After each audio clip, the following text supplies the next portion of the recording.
কিনা বার্ডস আর definitely not Schwann.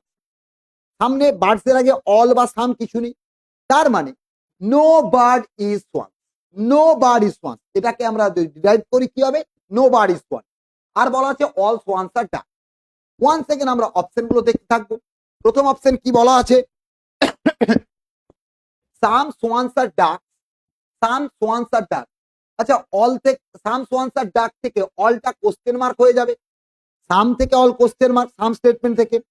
আরেকটা কথা আমি বলতে ভুলে গেছি, এখন রিপিট করছি, কখনোই কনক্লুশনের ছবি কিন্তু আঁকবে না, ছবি কিন্তু সবসময় স্টেটমেন্টের হয়, স্টেটমেন্টের ছবি দিয়েই আমরা সলভ করব, কখনোই কনক্লুশনের ছবি কিন্তু আঁকবো না বা আঁকা যাবে না।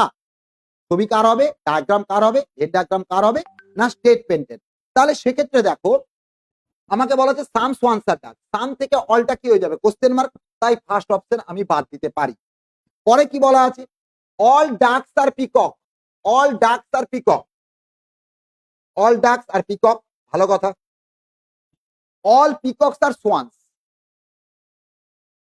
আচ্ছা এখান থেকে অল সোয়ানস আর ডাক, আবার দেখো অল ডাকস আর সোয়ান হয়ে গেছে, কিন্তু অল সোয়ানস আর ডাকটা হতে পারে নাও পারে, দ্যাটস ওয়াই এটাও আমার আর চেক করার দরকার নেই।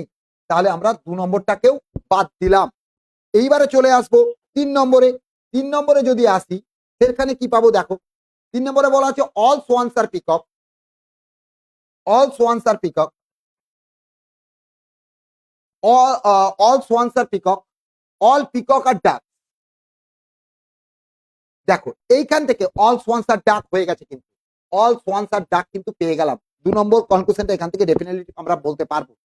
পরে কি বলা আছে, অল পিকক্স আর ডাকস হলো নো পিকক ইজ বার্ড, পিককের সঙ্গে বার্ডের সম্পর্ক নেই, পিককের সঙ্গে ডাকের সম্পর্ক থাকতে পারে বাট পিককের সঙ্গে বার্ডের কোনো সম্পর্ক নেই।